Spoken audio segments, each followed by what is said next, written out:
Was Borley Rectory really the most haunted house in England? Or was it just a controversial cash grab that fooled the entire paranormal world? Come and sit by me as we look into the history of Borley Rectory, the eyewitness accounts of headless coachmen, ghostly nuns, and unexplained poltergeist activity, and let's decide once and for all, together, whether Borley Rectory really earned its title.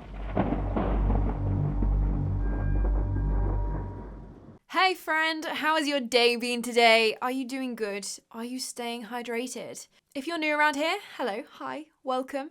My name is Claire and I am a lover of all things morbid, mysterious and macabre. I have spent hours and hours absolutely enthralled in ghost hunting TV shows and like paranormal YouTube channels and all of that sort of good stuff. But do you know what I love more than night vision cameras and EVPs? I love the history behind a haunted house, the origins of urban legends, and the real, raw, personal ghost stories that people have experienced firsthand when they least expect them. And so that's what we're going to do. Every week, we're going to sit down and swap ghost stories like a good old sleepover. So if that sounds like your scene, I would highly recommend subscribing so that you never miss one of our chats. Sources for today's video. Oh, goody. I had lots of fun reading for this one. I got a lot of information from the Borley Rectory website, which was created by Vincent O'Neill, who was actually the adopted son of Marianne Foyster, who you're going to be hearing a lot of a bit later. I also took information from Harry Price's books, The Most Haunted House in England and The End of Borley Rectory. I will, of course, leave links down below to all of my sources so that you know where to find them. And the Harry Price books were interesting to read, but I didn't really rely on them. I think if you want a full picture of why Borley Rectory became like so popular as a haunted location, then definitely give them a read. But if you want a more like balanced, clearer view, I would highly recommend The Borley Rectory Companion by Paul Adams, Eddie Brazil, and Peter Underwood. And this is another story where I will be saying apparently and allegedly a lot, and as we get into it, you'll start to understand why. When I say it is one of the most hotly debated paranormal cases, like with very strong opinions on both the skeptics and the believers side of this, and it seems to come down to like two camps. You're either it's 100% haunted or it's all completely made up, and there doesn't seem to be any like medium in between. But let's get into it. When I was a kid and I first started to understand what the paranormal world really was, I mean, like we're talking like early 2000s. The first place that I went to was my local library to find like all the books that I could on ghosts. And dominating every book in the library was the story of Borley Rectory. Like it was in every single book that I picked up. So growing up, it's always been like one of the first places that I think of when people say like most haunted house in England. But since then, the claims that had paranormal writers in a chokehold 20 plus years ago seem to be showing their cracks now, and more than a few doubts have arisen about how haunted the place really was. So we're getting all up into the history of Borley Rectory today, what ghostly goings on actually happened, what the legends surrounding the place are, and what's left of its legacy today. Funnily enough, I ended up back at that very same library that I used to go to as a kid and took out all of those books again. Like they still had the same copies of those books. Like, you know, when you used to take a book out of the library and they used to have to like stamp in the due date, like there was still all of those like still in the books and everything. It's obviously all moved to electronics now, but it was still like a hit of nostalgia.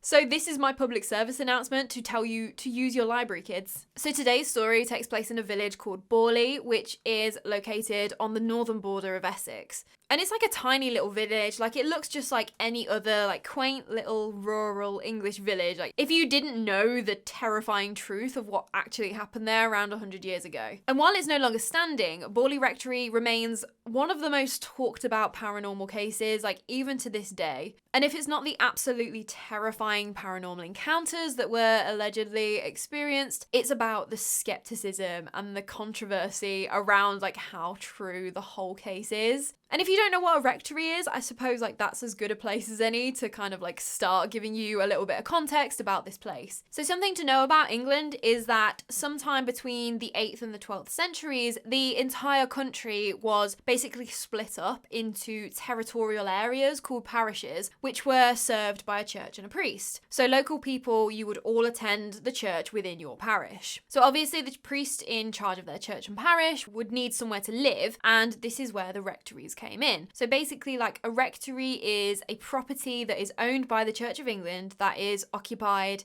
by the rector of a parish, whose job it was to like run the parish and collect money on behalf of the church, which was known as tithes. So Borley Rectory would have housed the rector of Borley Church, which was situated like just over the road from each other. There was a previous, like, smaller rectory that was built before the famous one that we all know of, as there was a map from 1773 that showed a rectory, like, opposite the church. This building was apparently pulled down in the early 1800s to make way for another rectory, which was built between 1807 and 1819 by a Reverend William Herringham, but they're not, like, 100% sure of the specific dates. But this one apparently didn't last long either, as it was thought to have been destroyed by a fire in 1841, which is a weird coincidence, but I gotta slow down. I'm getting a little ahead of myself here. The beautiful Gothic style, like, red brick building that has become so famous in like all of the ghost books was built on the 4-acre estate in 1863 by the Reverend Henry Dawson Ellis Bull. But one of the most significant legends that surrounds Borley Rectory reaches actually back into the 14th century. Because the story goes that in like 1362, a Catholic Benedictine monastery stood on the site of Borley Rectory. Apparently a groom was working at that monastery and he fell in love with a nun from the nearby Bures, Bures Nunnery, which apparently stood 7 miles down the road. The couple had decided that, yep, she reciprocated his love, they were going to run away, they were going to elope and live happily ever after in wedded bliss.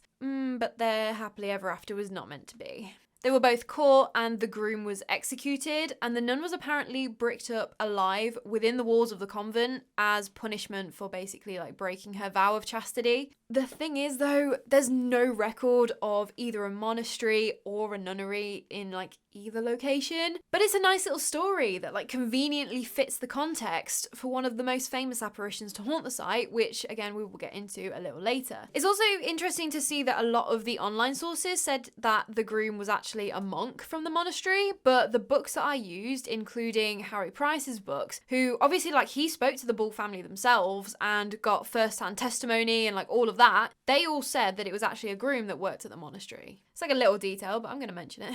The rectory was this gorgeous, brand new brick building, but Henry wasn't done with it, and they added another wing to it in 1875 to give them enough space to raise 14 children with his wife, Caroline Sarah Foister. But according to the stories, there was a little more to the construction of the rectory. Apparently underground there is like a network of tunnels, with one of these tunnels connecting Borley Rectory to the nunnery that the nun was walled up in, like obviously 7 miles away. But again, no evidence of the nunnery existing. As soon as the Bull family moved into their newly built home, paranormal activity started. The family would hear disembodied footsteps following behind them when there was no one there, and the servants' bells would ring without anyone being there to pull the wire. And just think about that for a second. Like, you've got this massive sprawling house on a site that the locals have been a bit superstitious about anyway, and you start hearing unexplained noises or seeing things like, no, absolutely not, no thank you. But that was exactly the case for the Bull family too, as weirdly enough, they seem to have a hard time keeping hold of staff. In 1886, their nursemaid, Mrs. E. Byford, decides that she's had enough of being absolutely terrified of hearing disembodied footsteps behind her, and she just quits her job. Like, she's like, I'm out, no thank you, I've had enough. And the theme that you'll see running through this entire story is that when I say disembodied footsteps, I'm not talking about like sounds that could potentially be faintly made out to be footsteps. Like, these are real deal, there is someone walking their footsteps. Like, on so many occasions throughout the years, people at Borley Rectory would hear like footsteps coming up the stairs or like around the corner in the corridor and not think anything of it, as they just assumed like it was a family member walking past. And it would only be like when the family member didn't appear that they would go check it out and see like, where's this person gone, to find that the person is actually like outside in the garden or something and was never in the house at any point. But they knew that they heard footsteps, like they were definite footsteps. On the 7th of May 1892, Reverend Henry Bull died in the Blue Room of the Rectory, aged 59 years old, of what was described on his death certificate as locomotor ataxia, which basically that means a rare neurological form of late-stage syphilis, where the patient will get like these really hot striking pains, they might lose their vision, and they won't be able to like control their movements very well, like they might lose like muscle coordination, which I was thinking like, priest with syphilis, huh?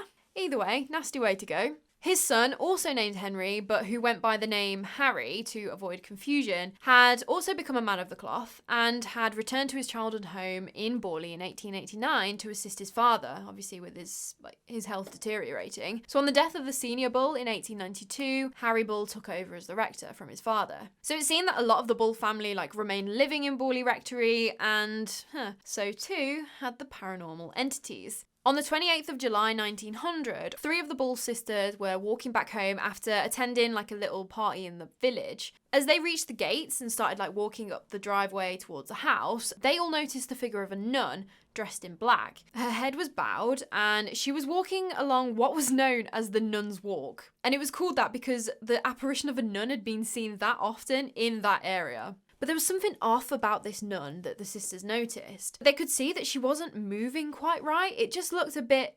unnatural, almost like she was gliding along instead of actually walking. One of the sisters ran back into the house to fetch their older sister Caroline, and so Caroline came out and saw her, and she just thought oh, it's just a Sister of Mercy, a Roman Catholic nun who was out on some errand or collecting for charity. So she started walking towards her to see if she was lost or if she needed any help or anything.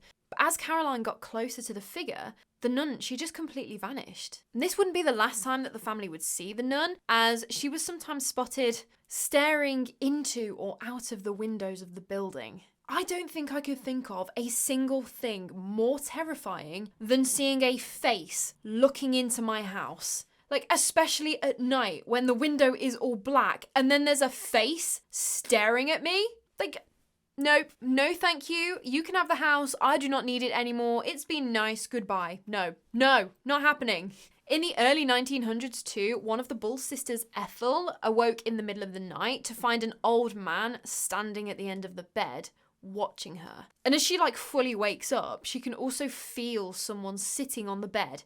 There's an indentation and a weight on her bed, but obviously nothing's there. Terrifying, absolutely terrifying. Now the head of the household, Harry Bull, was known to be quite interested in the paranormal anyway, having been reported to say that he had had communications with spirits. And he was often found enjoying after-dinner cigars in the summer house that he and his father had apparently built, which, funnily enough, had a clear view of the Nun's Walk.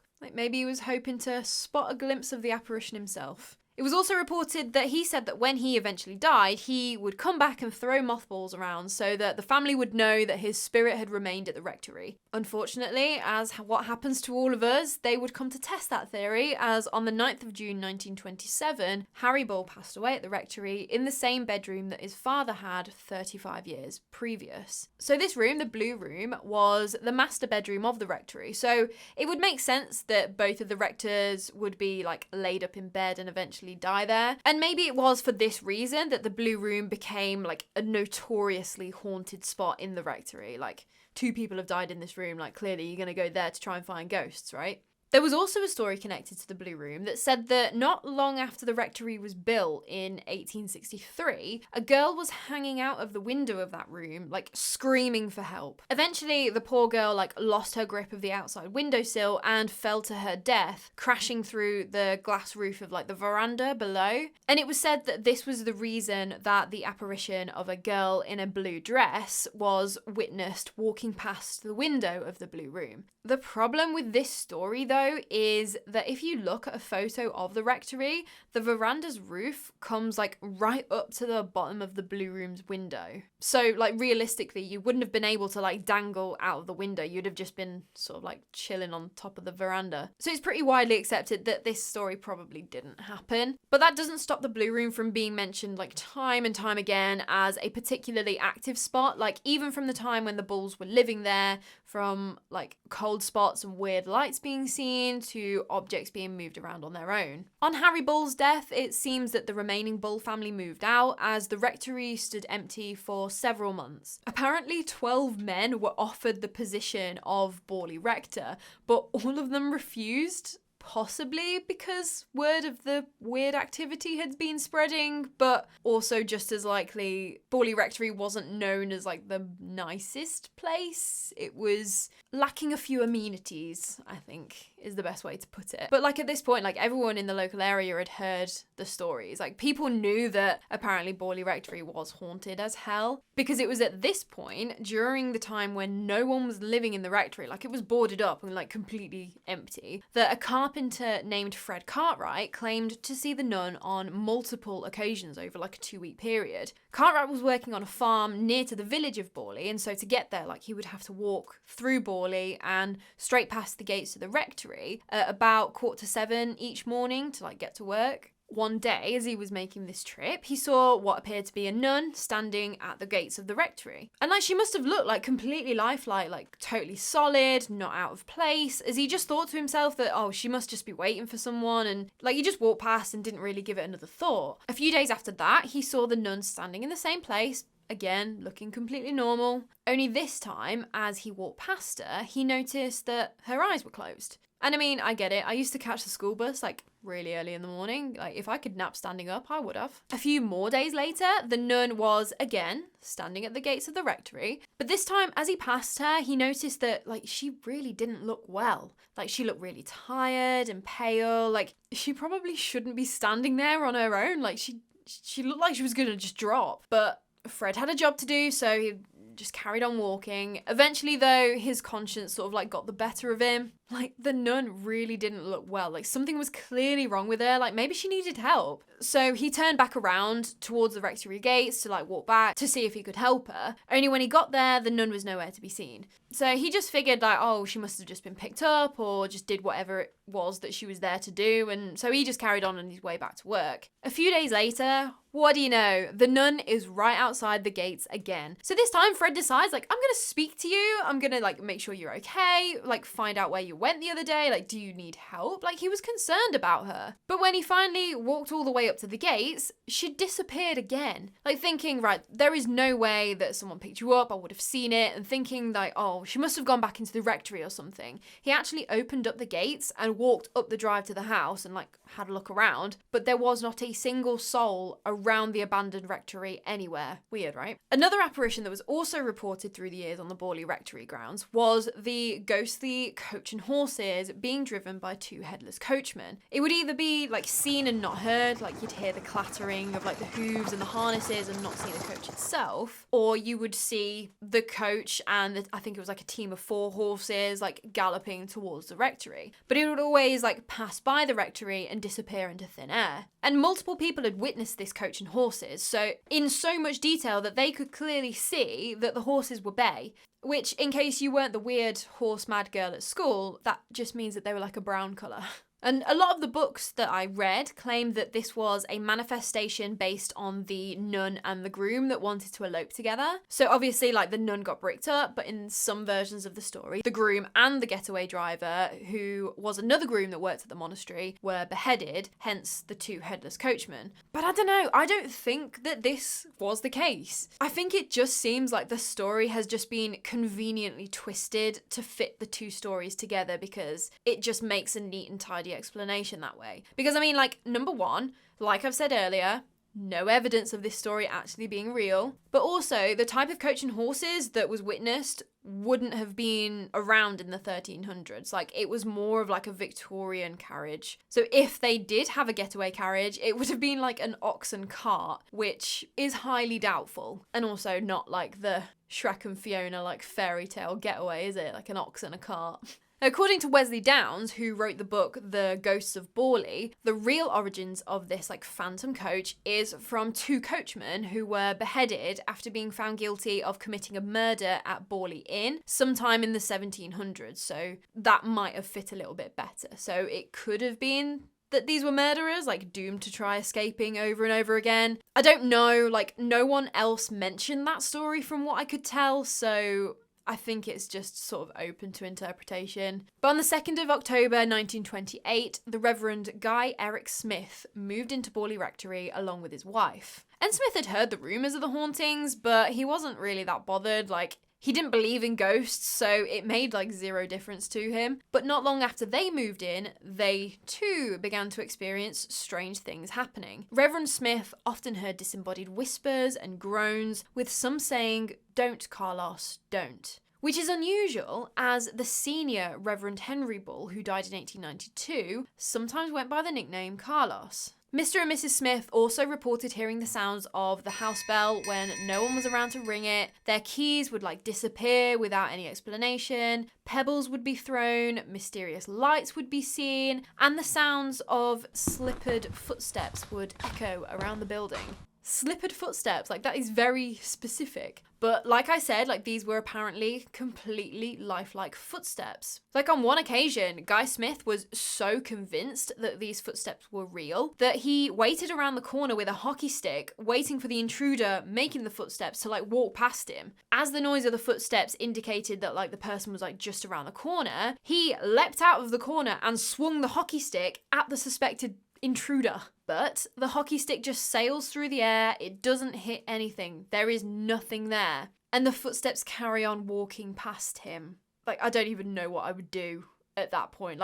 What can you do? There's nothing you can do. In June 1929, it all got too much, and the Smiths actually contacted the Daily Mirror asking for help. So, sniffing a story, they sent a reporter to scout out the place, who listened to the stories of this terrified husband and wife before reporting back. And yeah, the journalists were pretty satisfied with what they got. In his Daily Mirror article that was published on the 10th of June, he reported that the Smiths' servant girl had handed in their notice after 2 days, saying that she had seen a nun in the woods at the back of the house. And that was enough for her, she was out, not getting paid enough for this. So satisfied that there was indeed something spooky going on, the Daily Mirror got renowned psychic investigator Harry Price involved. Now, a lot of people regard Harry Price as the godfather of modern paranormal investigation, as he really started coming into his own during this golden age of spiritualism. This is when seances and mediumship was all the rage. It was brilliant party games and all of that sort of stuff. So a bit on Harry himself. He was born in 1881 in London, and his fascination with the paranormal started from a pretty early age. And one of his favourite stories to tell was when he was 15, he and a friend spent the night in a local manor house, which was reported to be haunted. And he had said that they'd heard disembodied footsteps and that he'd tried to photograph the ghost. But goddamn Harry, he'd just loaded too much flash powder into the camera. Oh, Harry. He was actually a member of the Society for Psychical Research from 1920 until his death. But he wasn't super well liked because he actually wanted to go out and capture genuine evidence of the paranormal instead of just working to discredit mediums that were all the rage at that point. There was also a touch of classism going on, as during that time the higher ups in the SPR were mainly members of the British upper class, and they were all related to each other.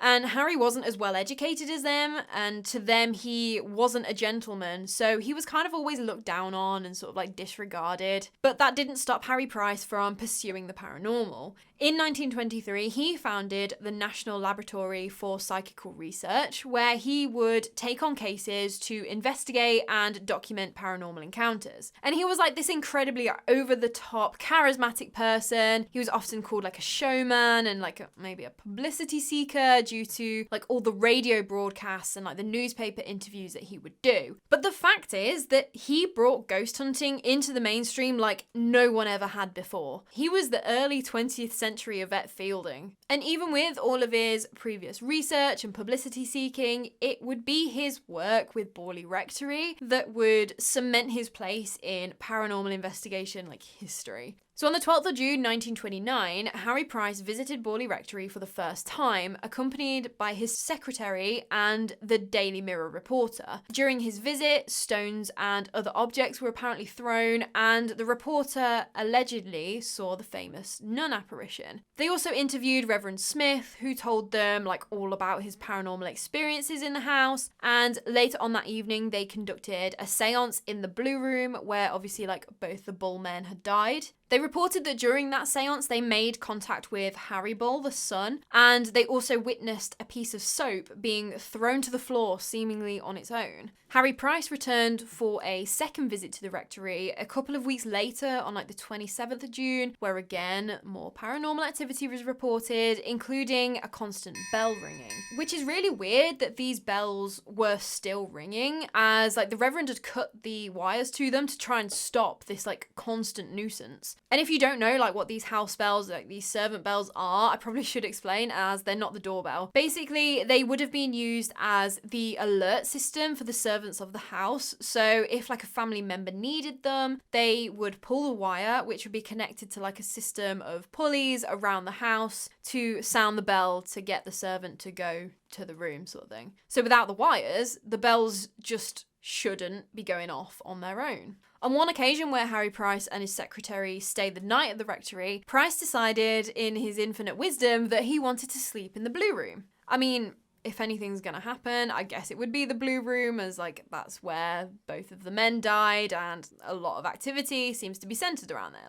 It makes sense. But bless him. According to his secretary, Harry Price woke her up in the middle of the night. He was absolutely frantic. He was terrified, asking that she immediately drive him out to the train station to get him the hell out. And this is a tiny little village in the early 1900s. There aren't any trains. Harry was so terrified of something that had happened in that room that he just wanted to leave. His secretary eventually calmed him down enough though. There's nothing that we can do. You have to stay here for the night. And even with a paranormal investigator coming out to help the family and get to the bottom of the activity, the Smiths would actually move out a couple of weeks later after this on the 14th of July. And looking back on their time at Borley, the Reverend would later call his years living in the house as the darkest years of their lives, with him leaving the place fully convinced, going from a skeptic to a complete believer that ghosts are real and Borley Rectory was 100% most definitely haunted. Some say that it was because of the paranormal activity that they left, but others say that it was because of the lack of facilities in the building and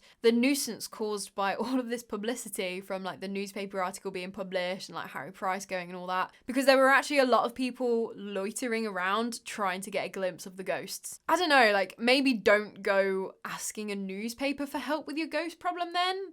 I don't know, I guess it wasn't as easy as Googling paranormal researcher back in the day, but I don't know, just don't go to a newspaper, just a thought. Reverend Smith actually continued to serve the parish from the nearby village of Long Medford until April 1930, when the Smiths finally moved out of the area. For just over a year, Borley Rectory stood completely empty with its doors securely locked, but locals weren't convinced that it was completely abandoned. They reported seeing lights within the house, and apparently there would be, quote, horrible sounds coming from the house around the time of the full moon. And so I'm just going to say that this is the part in the story where it starts getting a little bit controversial. Up until this point, I'm pretty convinced that a good majority of the paranormal activity was actually unexplained and not people making it up. But from this point on, I'm very wary of everything that's being reported.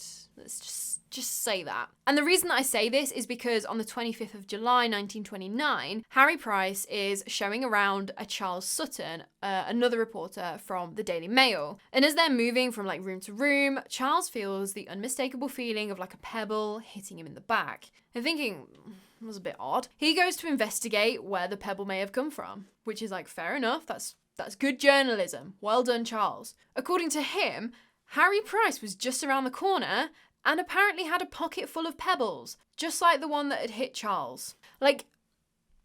Seriously, dude, I know you're a showman and everything, but just let the paranormal activity stand on its own. That would have been way more compelling. But anyway, what do I know? A few months later, on the 16th of October 1930, Reverend Lionel Foister moved into the Borley Rectory along with his wife, Marianne, and their adopted daughter, 2-year-old Adelaide. And it was this family that would allegedly experience like the brunt of the paranormal encounters at Borley Rectory, with Harry Price estimating at least 2,000 different poltergeist encounters between October 1930 and October 1935. But again, pinch of salt, all right? Similar to the Bulls and the Smiths, the paranormal activity seemed to start like as soon as the Foysters moved in. And on one occasion that happened literally like just a few days after moving in, Marianne came running into the room that Lionel was in, asking like, what's the matter? What's wrong? Lionel, obviously like being quite confused at this, replied like, nothing's wrong. I'm fine.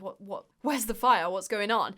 Marianne had said that she had distinctly heard her husband calling out for her, saying, "Marianne, dear," a couple of times. Like multiple times, which Marianne dear, that's 4 syllables. That's pretty hard to mistake, I would say. But he hadn't called for her at all. Reverend Lionel would go on to describe some familiar paranormal encounters by this point, including the ringing house bells, as well as objects disappearing and reappearing elsewhere. One interesting report, though, was that he claimed to see the apparition of Harry Bull, who's obviously the son of the senior Henry Bull, who had mentioned that he would return after his death to throw mothballs, I remember. But it was the Reverend's wife, Marianne, who would experience the majority of the paranormal activity. Like, she would constantly have things being thrown at her. It even got so bad that Lionel actually attempted an exorcism on her on the 7th of March 1931. Throughout the exorcism, the Reverend was like pelted with stones, and all of the picture frames outside of the bedroom and like down the stairs were apparently laid out on the floor like once they're done. Weird. And it didn't really work either. After the exorcism,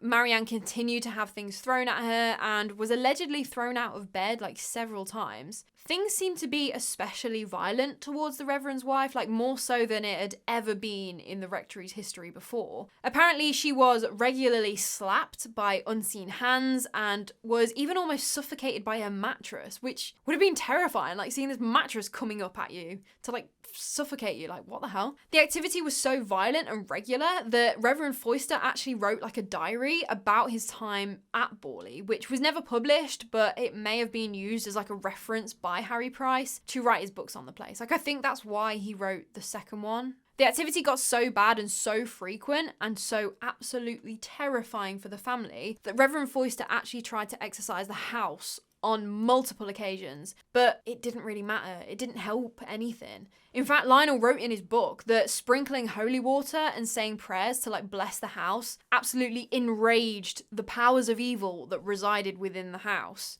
According to him, a stone the size of his fist flew past Marianne and struck him in the shoulder. Things would continue to be thrown, items would be moved, and Marianne would continue to be the target of terrifying attacks by unseen forces. Everything from stones to bricks to pieces of metal would be thrown about on literally like an almost daily basis, with Marianne getting hurt badly enough on more than one occasion to draw blood. And then became what would eventually be one of the most unique things about Borley Rectory, the scrawled writing on the wall. It would be mostly unreadable, but from what people can decipher, it seems to have been targeting Marianne. They concluded that while it looked really childish, like it couldn't have been Adelaide, as she wasn't even holding a pen at this point. On the 4th of May, the word Marianne appeared on the wall of the upstairs hallway leading to the bathroom. Reverend Foyster decided to try and like communicate with whatever had tried to get his wife's attention. So underneath he wrote, "What can we do?" Like obviously he wants to know, like, how can we help you to not be throwing things at my wife? That was ignored.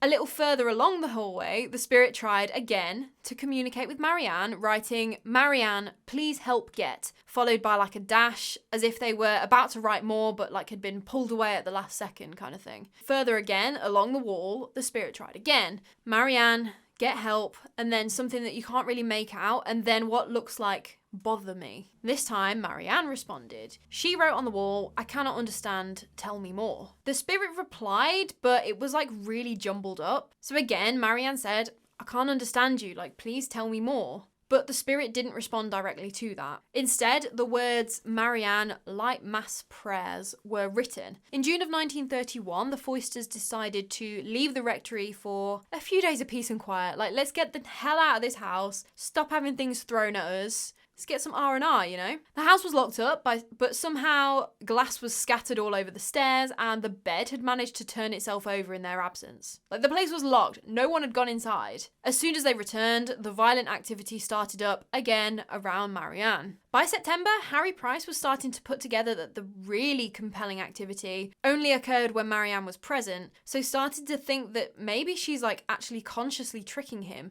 but he still firmly believed in some of the more like unexplainable events. Another theory that Harry Price had was that there was a spirit trapped at the rectory, had attached itself to Marianne and was trying to get her to help, and that's why it was like scribbling on the walls and like throwing stuff at her to like get her attention. Harry believed the writing came from the spirit of a young woman, possibly a nun, due to like the Catholic references of the writing, but not the nun from the story of the nun and groom eloping, as he actually didn't believe that happened either. But it wasn't just the spirit of a nun that was present in the family's home. A shadowy figure had been seen by the family and other visitors to the rectory, and it seemed that this entity was much more malevolent, and by October 1931, it was actually turning its attention to their little girl Adelaide. Adelaide was sent up to the bedroom one afternoon for like a little nap, and when she came back downstairs, she had what looked like a bruise, like very quickly forming under her eye. Obviously, like, she was terrified. When they asked her like what's happened, like thinking like maybe she'd fallen out of bed or something, this poor girl responded that the nasty thing by the curtain in my room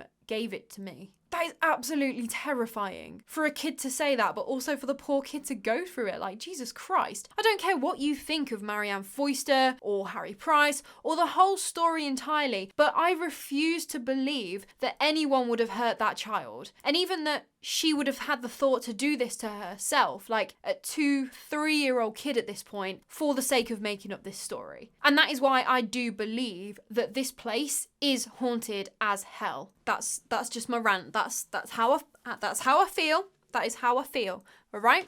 So 5 years after the Foysters had moved in, Lionel's ill health meant that he had to leave his post as rector of Borley, so they could no longer live at the rectory, obviously. After the Foysters left, the building stood empty, and the bishop of the area actually decided to join Borley parish with the neighbouring parish, removing the need for another priest to move into the rectory. But Harry Price wasn't going to pass up the opportunity to use Borley Rectory as basically a ghost hunter's playground. 8 years after he had first set foot in the rectory, in June 1937, Harry Price leased Borley Rectory for a year to try and conduct his paranormal investigations in as much of like a controlled environment as he could create. He advertised in a newspaper for like open-minded investigators to spend several nights in the abandoned building and record any experiences that they had. 48 people were chosen, and Harry supplied them with like this handbook on how to conduct a paranormal investigation. And like, he actually really went into detail with his little handbook. Like, if a figure appears, like, do not approach.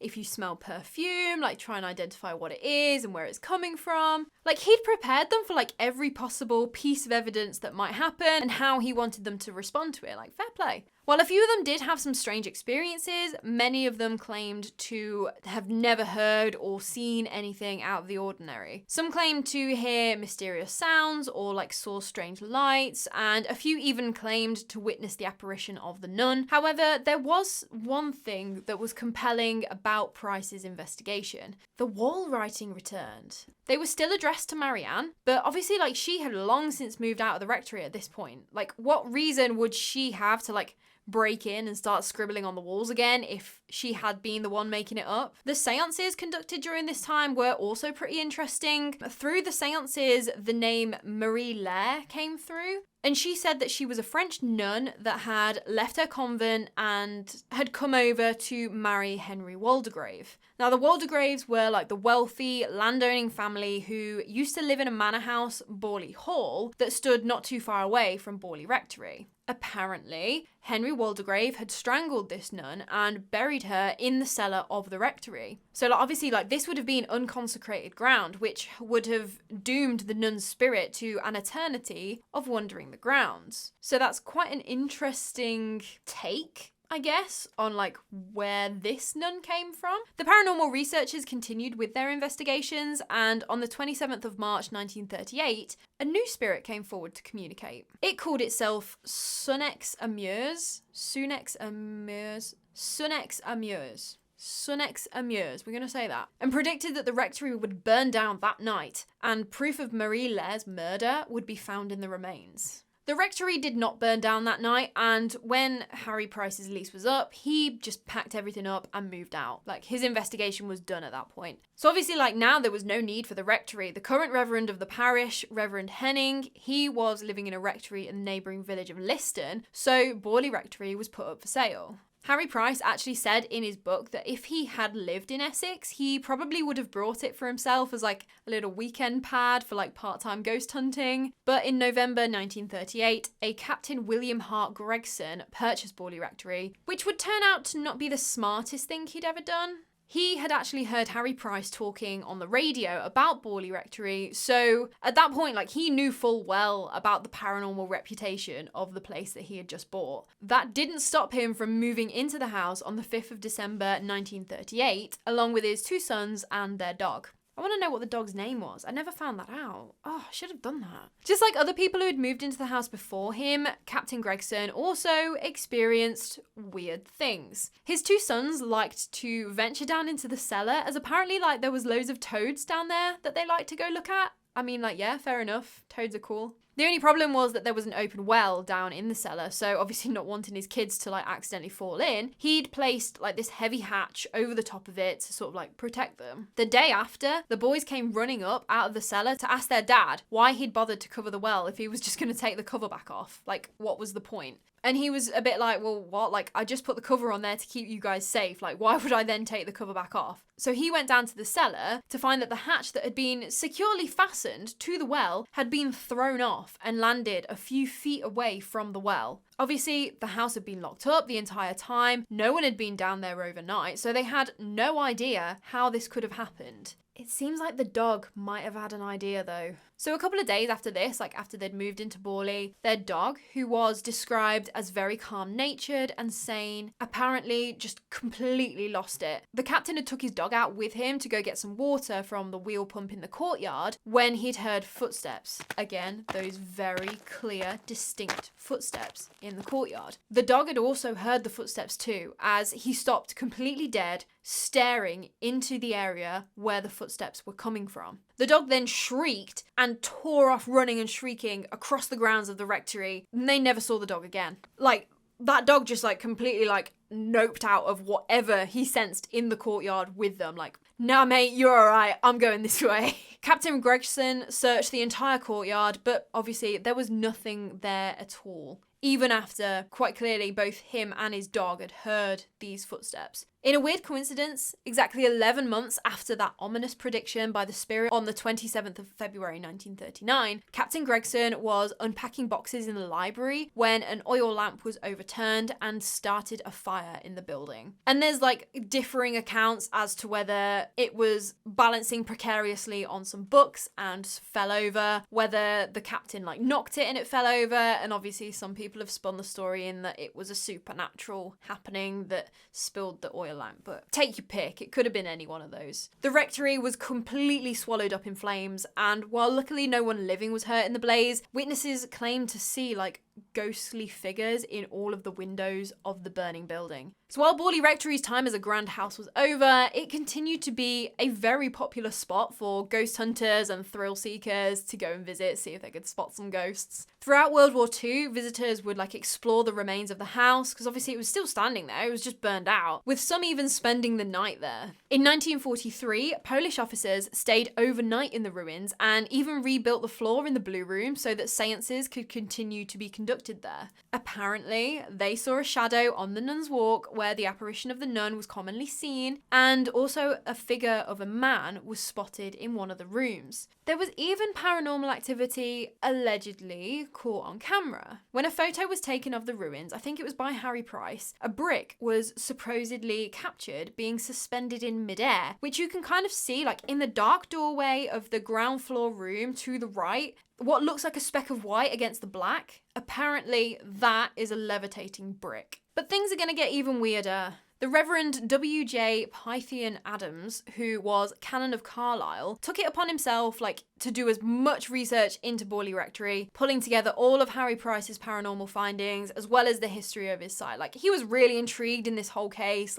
He wanted to sort of bring together a full account. So in August of 1943, Canon Pythian Adams instructed Harry Price on exactly where in the cellar area to dig. He'd had all this data and looked at it, and he was like, right here, this is where you need to dig. And they actually found something. Amongst a few antiques and Catholic medals, they found a jawbone that was likely to belong to a woman and part of a skull. They took the artifacts to the studios of Alfred C. Cooper, who were these well-known art photographers. The skull was actually dropped in the studio and smashed into 4 pieces. The spirit didn't seem to take too kindly to this insult, as literal moments later, in a very weird chain of coincidences, an expensive oil painting just fell off its easel with no explanation why, and a clock that hadn't worked for 10 years started up again for 20 minutes before seizing up for good and never working ever again. That is pretty weird. In May 1945, the remains that were found at Borley Rectory were given a Christian burial in a neighbouring village about 2 miles away from the rectory.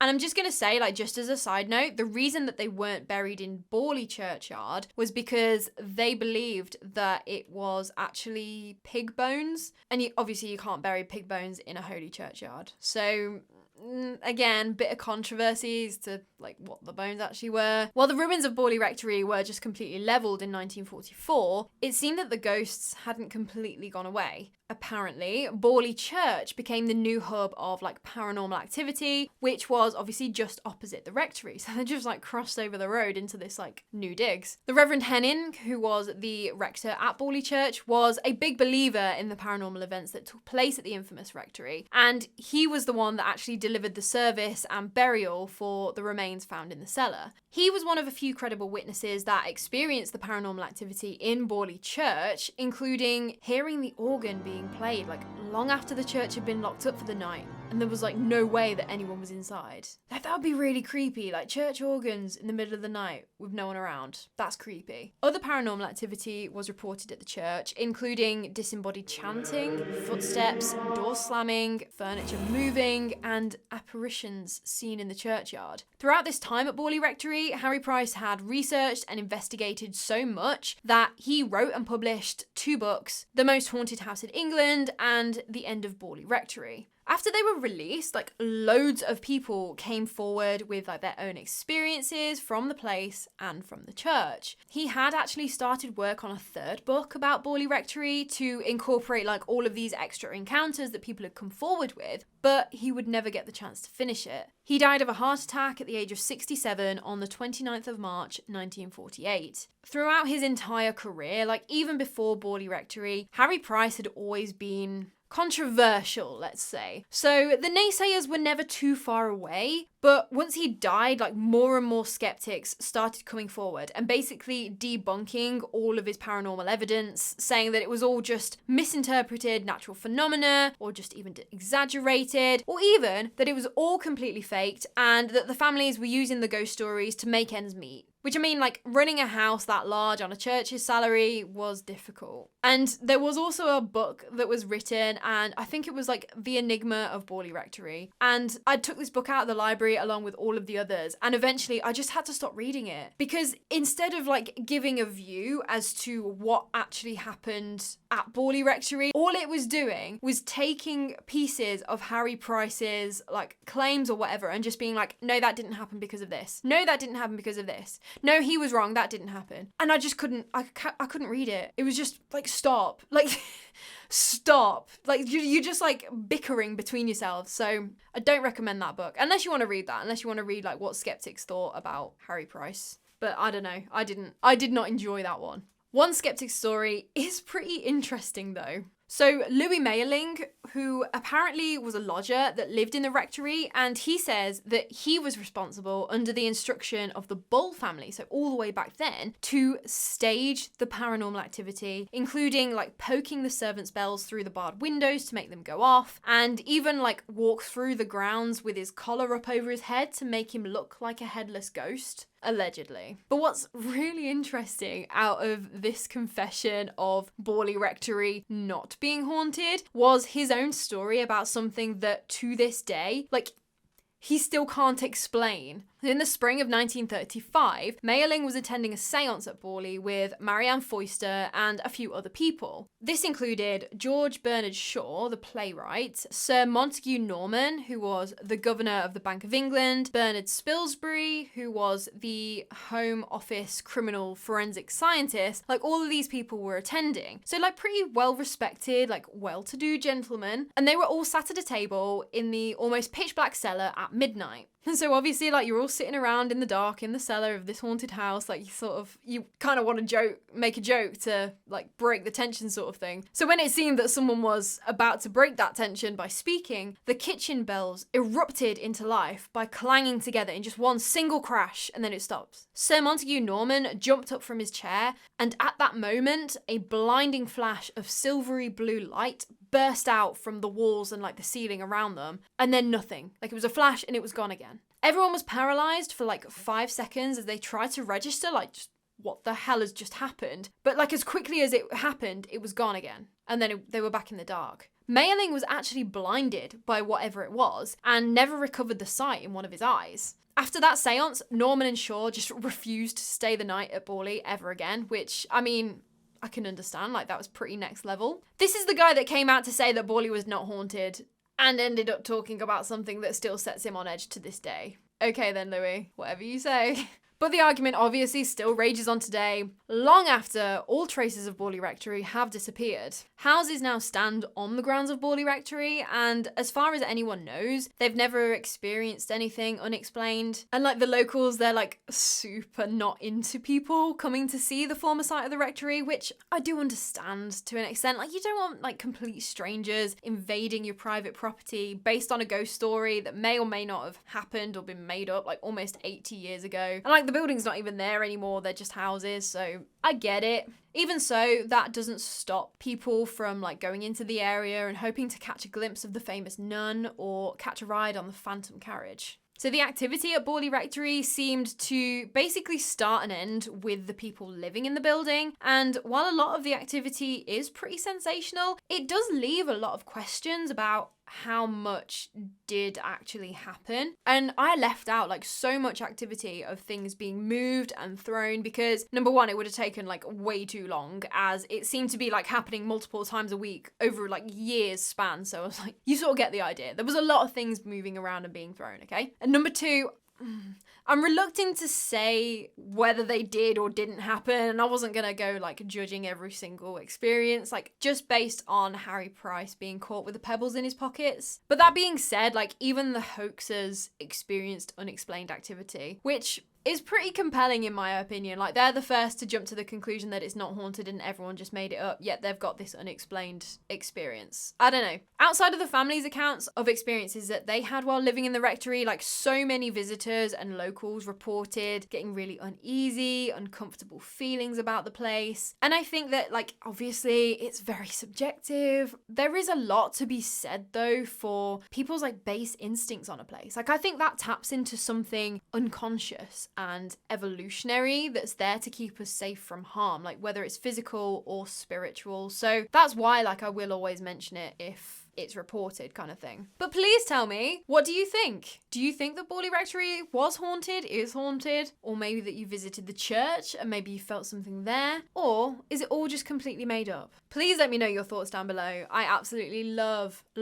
reading other people's thoughts and opinions, especially on controversial topics. Like, let's have a conversation. Let me know what you think. I think a combination of a few things, like, helped to cement Borley Rectory as, like, one of the most famous haunted houses in the UK. I think that the stories, obviously they were consistent across quite a few different families, that, like, they were never passing. There was, like, a few months in between the families. And the fact that it was in, like, the early 20th century and the spiritual world was really, like, taking off and becoming popular. And one of the most, like, outspoken and, like, well-known paranormal researchers got involved and conducted, like, this huge paranormal investigation. I think all of that combined to make Borley Rectory kind of like a household name amongst fans of the paranormal. As for its reputation for being haunted, I do believe that it is or was haunted, but not to the extent that was claimed. God, I'm gonna get splinters sitting on this fence. I think that the families had a lot to gain from the attention of living in a supposedly haunted house, and the fact that a lot of the really wild activity centered around one woman, Marianne Foister. I believe that she possibly she was the target, but I think maybe she also played on it a little bit. I don't know. And even with Harry Price himself, like, he almost built his entire reputation on this case. He sold books about the paranormal events that happened at the rectory. Like, he did interviews. Like, this really, like, built his brand. It's frustrating, isn't it? Like, because for me, like, I want to believe. I want to believe in the ghosts and the paranormal and all the paranormal experiences that people claim. Like, I want it to be real, but I do feel that sometimes the people want it too much too. Like, if they had just stuck to the actual stories of what happened, or even what they thought they'd witnessed, like, yeah, it might not have been as wild as, like, being thrown around the room or, like, being physically attacked, but it would just make it so much more compelling when a bigger majority of the activity could be classed as unexplained. Like, does that make sense? But let me know. If you enjoyed this story, I would be obviously forever grateful if you would hit that like button for me, and I would love to see you back here for another story sometime. So maybe, I don't know, if you wanted to, you could subscribe. That'd be great. And if there are any other, like, haunted places or stories that you would like me to cover, please do let me know. I am always up for learning about new, different, spooky, ooky places. But that is all from me today. I cannot wait to chat with you more tomorrow. So until next time, sleep safe. Sorry, I'm just noticing a golden retriever hair come down. If you saw that in the camera, it's not a ghost. It's a bit of dog hair.